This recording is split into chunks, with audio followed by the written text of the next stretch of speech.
Haleluya, Shalom saudara kasih dalam Tuhan. Jumpa lagi bersama saya di Bagi-Bagi Cerita Sejarah Alkitab. Dan kesempatan yang berbahagia ini saya ingin membagikan cerita tentang latar belakang surat Rasul Paulus kepada jemaat di Galatia. Kita langsung saja.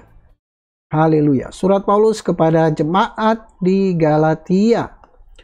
Nah, saudara kasih dalam Tuhan, sebagai latar belakang dari surat ini, tentunya yang menulis surat ini adalah Rasul Paulus, dan diperkirakan tanggal surat ini sekitar tahun 49 Masehi.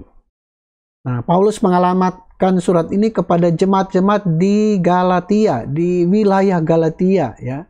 Kita bisa baca di Galatia pasal 1 ayat 2, nah, di mana termasuk kota Antioquia Pisidia, ada Iconium, Listra, Derbe ya. Jadi Galatia itu wilayahnya luas ya. Dan itu seperti suatu provinsi pada kerajaan Romawi ya.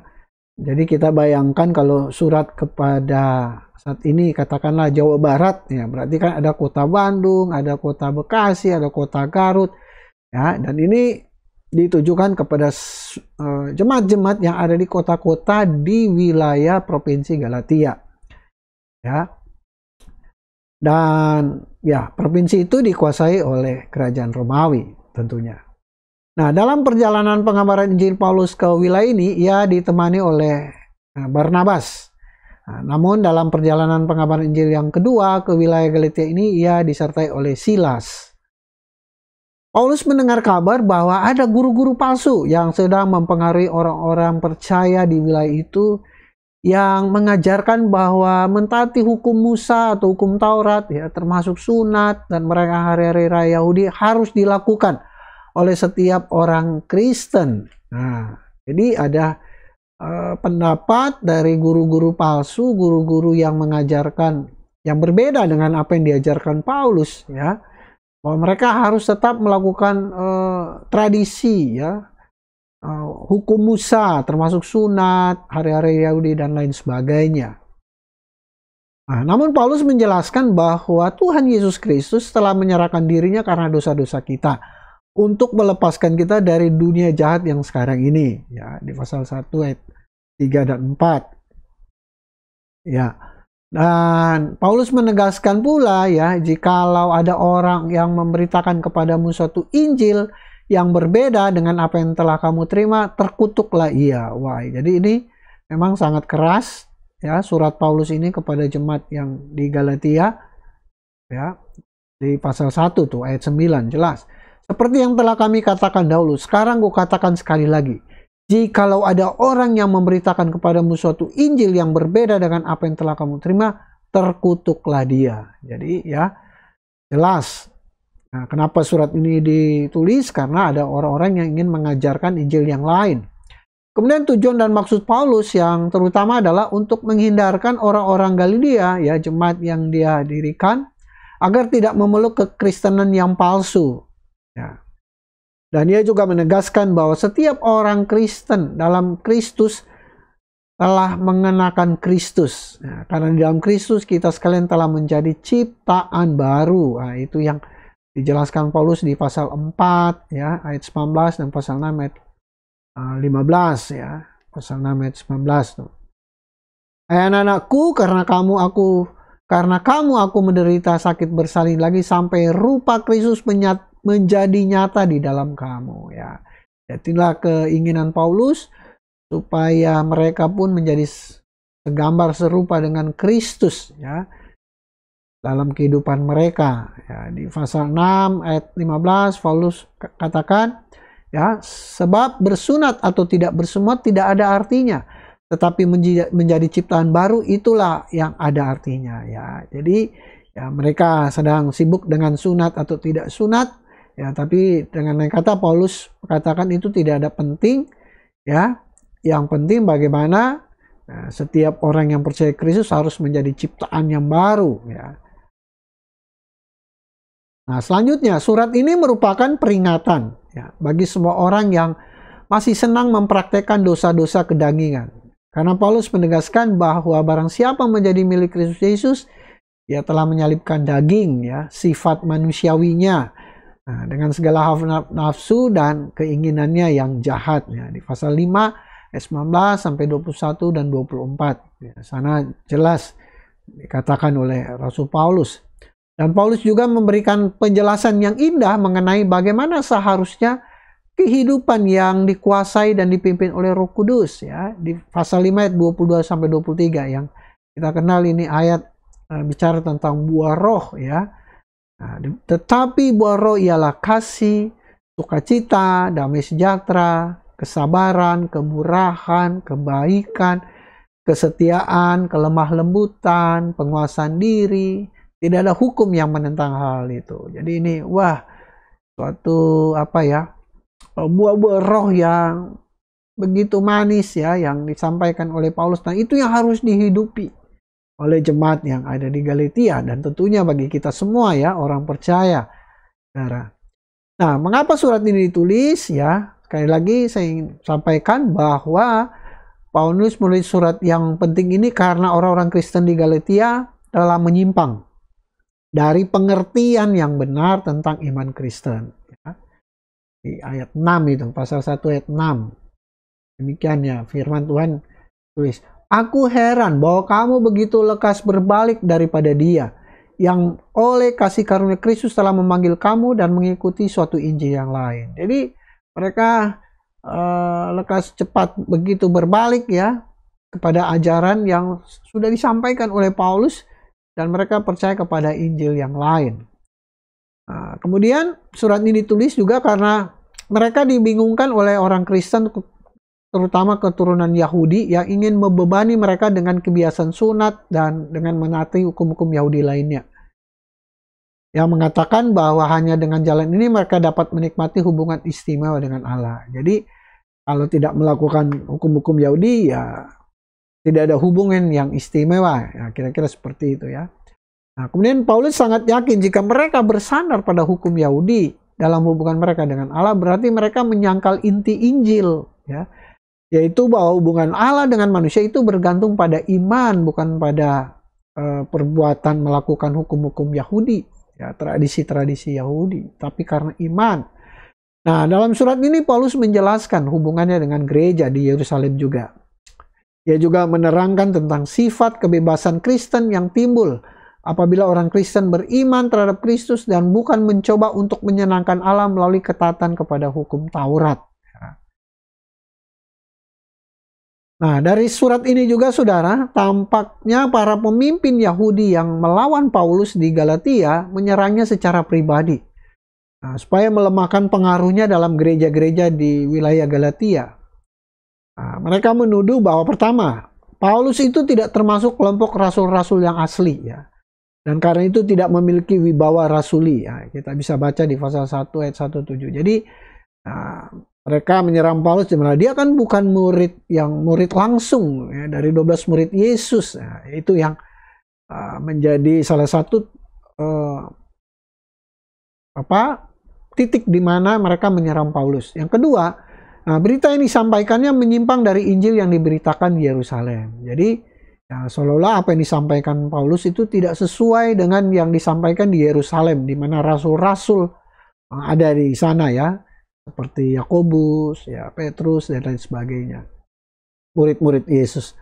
Nah, ketiga, beritanya mengenai kasih karunia akan mengakibatkan ketidakpatuhan kepada hukum. Ya, jadi mereka menyangkal, menyerang dia lewat 3 hal ini, saudara.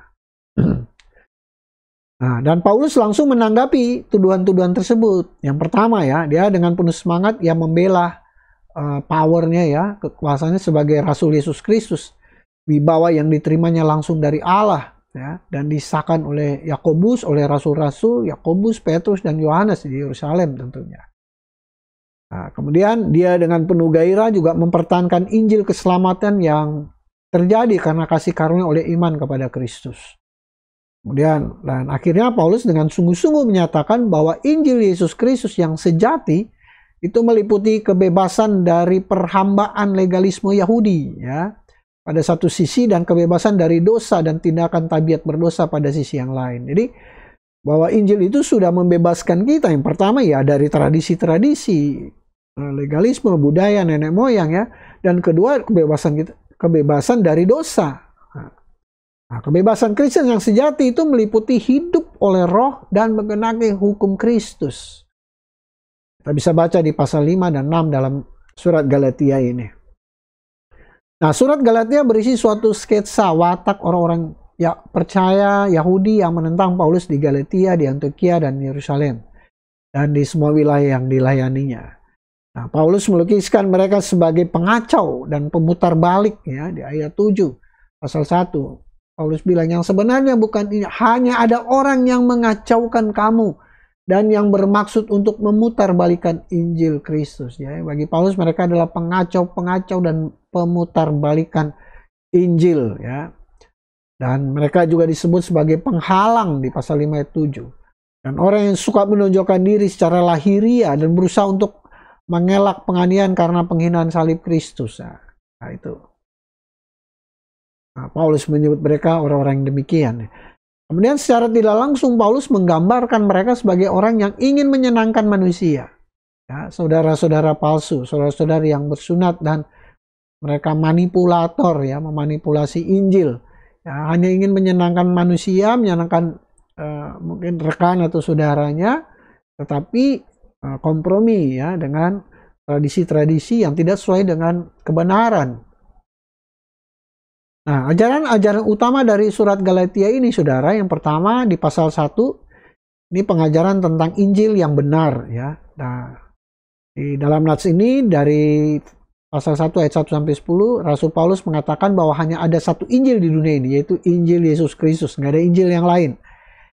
Kemudian di pasal 1 dan 2, ya, pasal 1 di ayat yang ke-11 sampai pasal 2 ayat yang ke-21, ini pengajaran tentang riwayat hidup Rasul Paulus dan kerasulannya ya. Dia mau membela dirinya bahwa dia benar-benar rasul ya. Nah, dalam bagian ini Rasul Paulus menceritakan siapa dirinya sebelum menjadi rasul dan sesudah menjadi rasul.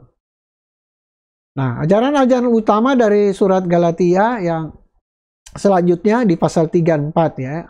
Pasal 3 ayat 1 sampai pasal 4 ayat 31. Nah, ini pengajaran tentang arti Injil Kristus yang benar.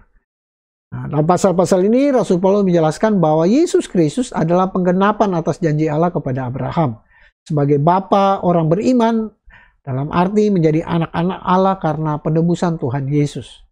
Kemudian di yang keempat, ajaran utama yaitu di pasal 5 sampai pasal 6, ya pasal 5 ayat 1 sampai pasal 6 ayat 18. Ini pengajaran tentang orang-orang Kristen yang hidup dalam kemerdekaan dari hukum Taurat.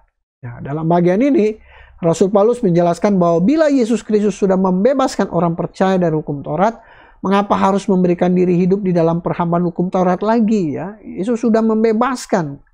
Tidak perlu lagi hidup dalam dalam hukum Taurat, karena melakukan hukum Taurat itu sangat berat ya.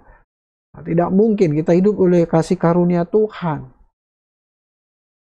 Tetapi bukan juga melakukan dosa dengan semena-mena tentunya.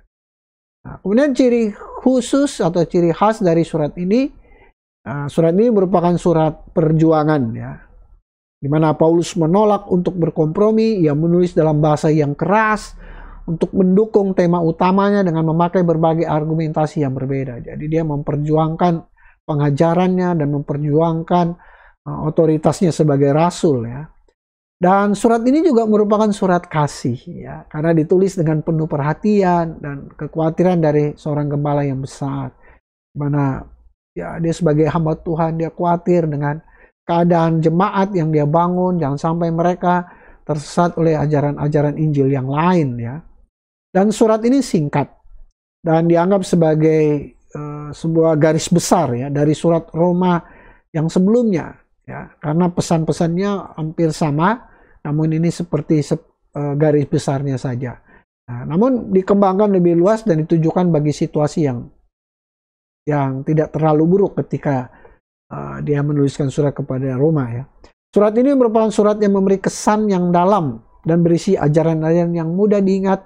Ya, misalnya dalam pasal 2 ayat 20 di sana Paulus katakan saya bacakan, namun aku hidup tetapi bukan lagi aku sendiri yang hidup, melainkan Kristus yang hidup dalam aku. Dan hidupku yang kuhidupi sekarang dalam daging adalah hidup oleh iman dalam anak Allah yang telah mengasihi aku dan menyerahkan dirinya untuk aku. Jadi ya ajaran-ajaran yang bahwa ya kita harus hidup ya seperti Kristus hidup di dalam kita ya. Kita bukan hidup dalam daging kita sendiri. Kemudian di pasal 5 ayat 1.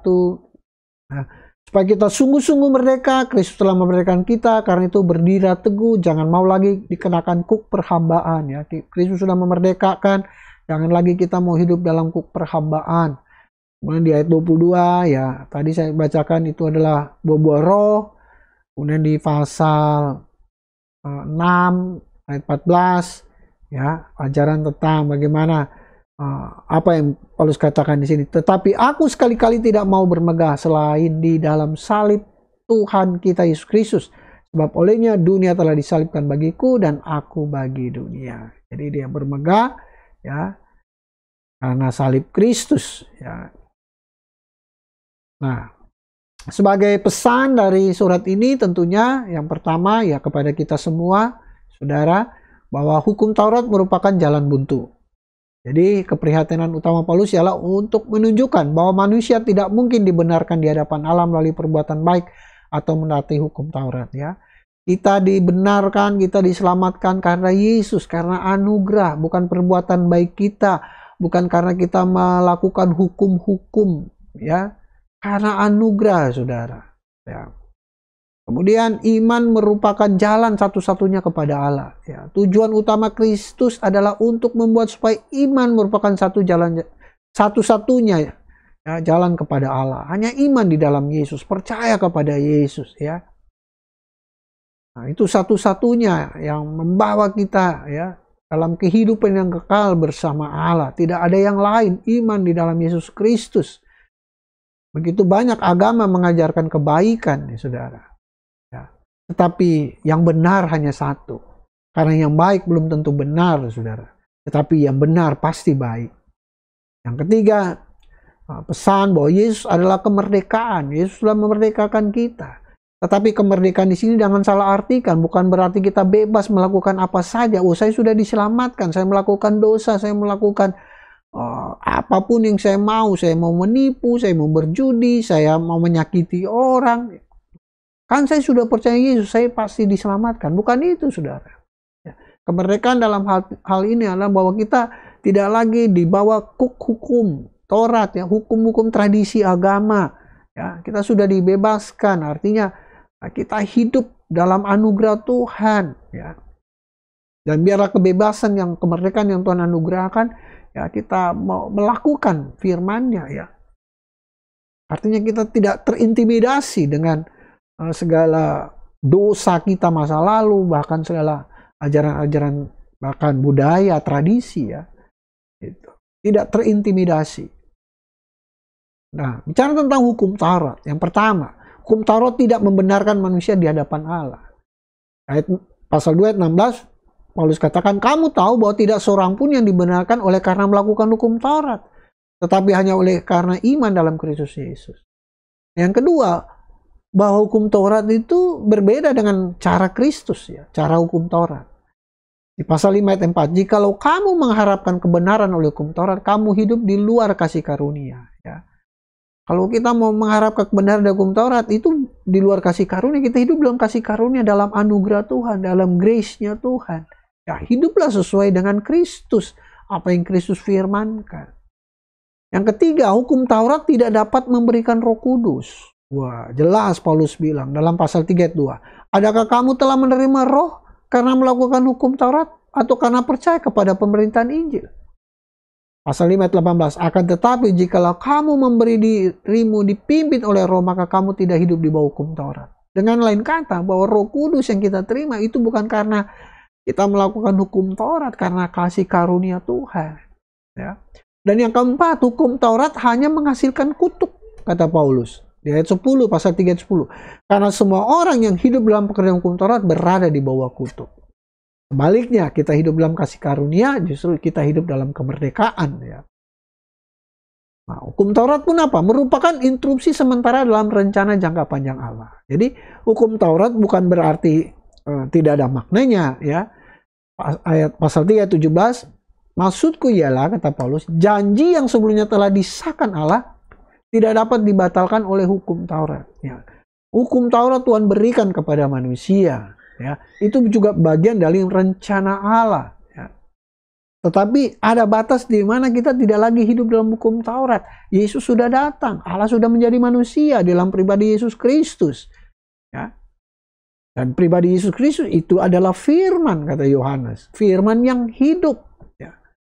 Dan apa yang diajarkan Yesus, kasih itulah menggenapi seluruh hukum Taurat. Nah, kemudian yang keenam, bahwa hukum Taurat mempunyai suatu maksud. Apa itu maksudnya? Pasal 3, 4 sampai 5. Jadi hukum Taurat adalah penuntun bagi kita sampai Kristus datang. Supaya kita dibenarkan karena iman. Sekarang iman itu telah datang, karena itu kita tidak berada lagi di bawah pengawasan penuntun. Jadi hukum Taurat itu, menurut Paulus, itu hanya sebatas ketika Yesus belum datang, ya kan? Ketika Yesus sudah datang, ya sudah, kita tidak usah melakukannya lagi, karena itu hanya sebagai penuntun. Sehingga ketika Yesus datang, kita harus hidup dalam iman kepada Yesus. Dan yang ketujuh, bahwa hukum Taurat membebankan tuntutan kepada manusia. Pasal 5 ayat 3, sekali lagi aku katakan kepada setiap orang yang menyunatkan dirinya, bahwa ia wajib melakukan seluruh hukum Taurat. Sunat, yang belum sunat, kalau kalian mau sunat, ya udah, kalian wajib melakukan hukum Taurat. Wah, berat saudara melakukan hukum Taurat. Dalam kita mengingini milik orang lain aja, itu sudah berdosa. Nah, kalau kita sudah berdosa, melakukan hukum Taurat, kita harus membawa korban pendamaian dengan Allah, ya. Kita harus bawa hewan, harus bawa segala sesuatu, ya. Ada korban yang untuk mendamaikan kita dengan Tuhan. Karena kita sudah melakukan dosa. Nah, berapa banyak pengorbanan yang harus kita lakukan? Karena manusia sudah jatuh dalam dosa, ada keinginan, ada apa, ada nafsu, tetap ada itu, ya. Nah, itu sebabnya kita hidup, kita diselamatkan, kita dibenarkan karena kasih karunia. Karena manusia tidak bisa, ya, tidak bisa dengan segala upaya apapun. Meskipun dia sudah berpuasa, dia sudah tinggal di hutan, tidak bertemu dengan orang, mematikan kedagingan, mematikan keinginan, ya. Ketika dia bersosial, dia akan muncul itu keinginan-keinginan lain. Kemudian ke-8, hukum Taurat mudah diringkas. Ayat 5:14, sebab seluruh hukum Taurat tercakup dalam satu firman ini, yaitu kasihlah sama manusia seperti dirimu sendiri, kata Paulus. Jadi ya sudah, melakukan hukum Taurat, gak usah sibuk-sibuk dengan segala tata cara poin. Kasihlah sama manusia seperti dirimu sendiri. Nah, itu Yesus ajarkan. Apa yang engkau tidak ingin orang lain perbuat padamu, ya lakukan itu juga kepada orang lain. Jangan melakukan kepada orang lain yang kau pun tidak ingin orang lain lakukan kepadamu. Kalau kau tidak ingin dibohongi, jangan membohongi.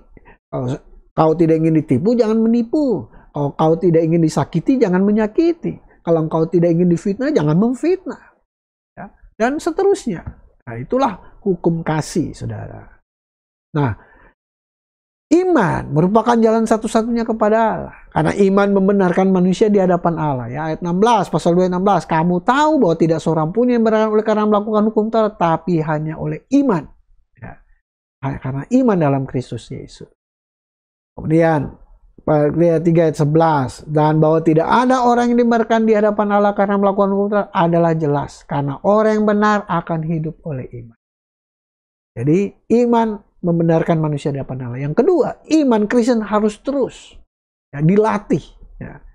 Galatia 2 ayat 20. Namun aku hidup, tapi bukan lagi aku sendiri hidup, melainkan Kristus yang hidup dalam aku.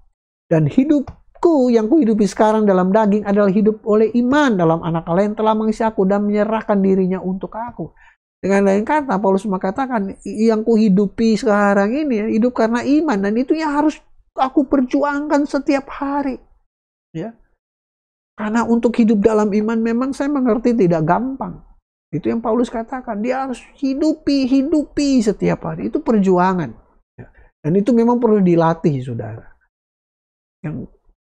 Kemudian yang ketiga, bahwa Roh Kudus datang melalui iman. Ya. Tadi sudah jelas. Pasal 3:14, Yesus Kristus telah membuat ini supaya di dalam Dia berkat Abraham sampai pada masa lain, sehingga oleh iman kita menerima roh yang telah dijanjikan itu. Jadi kita menerima Roh Kudus bukan karena melakukan hukum Taurat, karena iman. Yang keempat, Paulus menjelaskan tentang sejarah panjang dari iman, ya. Mulai dari Abraham, ya, dan seterusnya, saudara. Sudah bisa baca di pasal 3 ayat 7-9. Kemudian dengan iman kita menerima janji Allah, ya. Pasal 3 ayat 22, supaya oleh karena iman di dalam Yesus Kristus, janji itu diberikan kepada mereka yang percaya. Ya. Kita percaya, saudara. Ya. Saudara percaya pada iman, kepada Allah melalui iman, ya, sehingga janji-janji Allah dinyatakan atas kehidupan saudara dan saya tentunya yang percaya kepada Dia. Kemudian cara iman memperlihatkan dirinya. Pasal 5 ayat 6 Paulus bilang hanya iman yang bekerja oleh kasih. Jadi bagaimana iman itu nampak di seorang ketika orang itu memiliki kasih. Nah, itulah wujud iman. Cara iman memperlihatkan dirinya, menunjukkan dirinya, terpancar keluar dalam kehidupan seorang ketika apa? Kita memiliki kasih. Amin.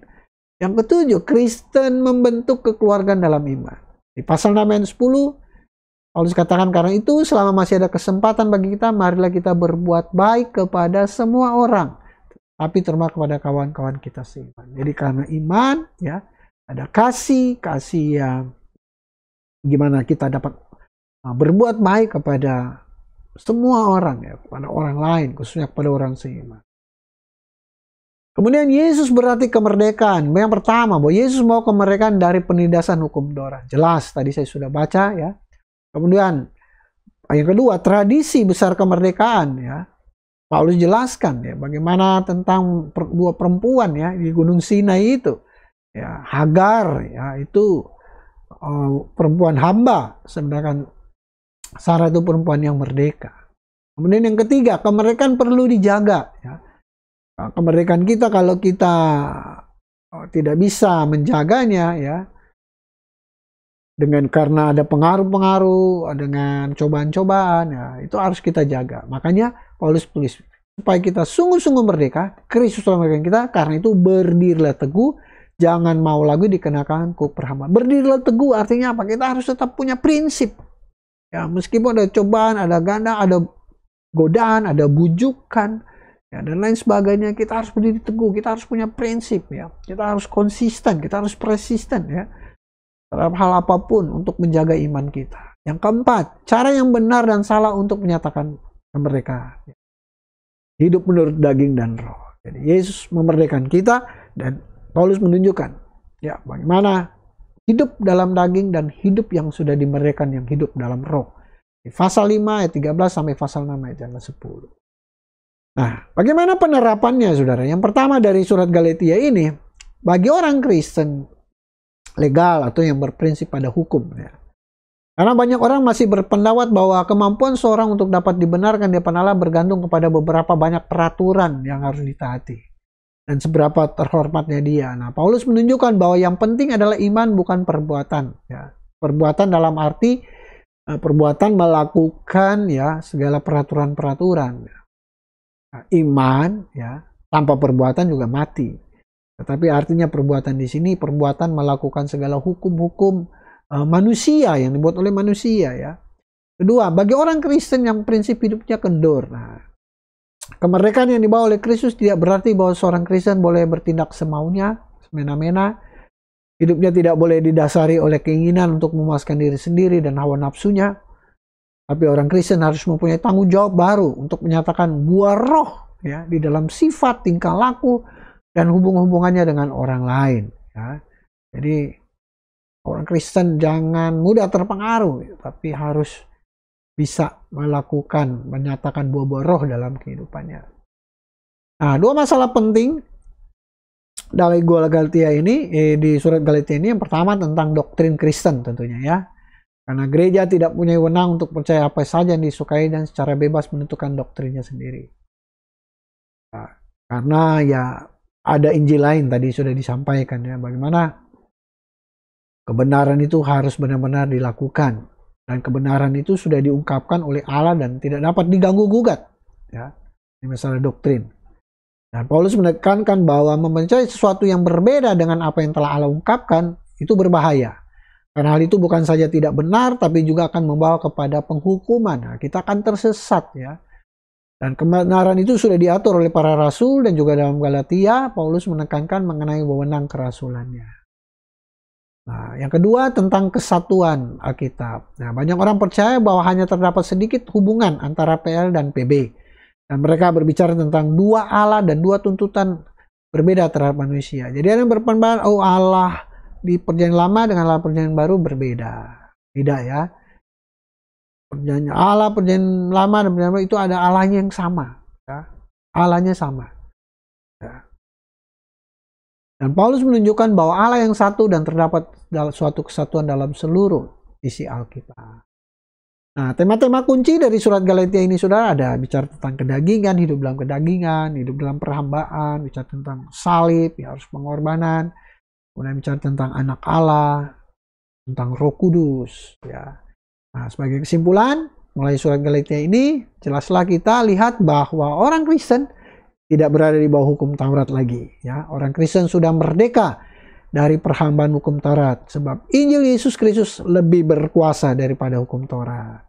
Tetapi walaupun demikian, orang Kristen tidaklah boleh mempergunakan kemerdekaan itu dengan semena-mena atau dengan sembarangan. Amin untuk pelajaran pada kesempatan hari ini. Semoga pelajaran ini boleh menjadi berkat buat saudara-saudara.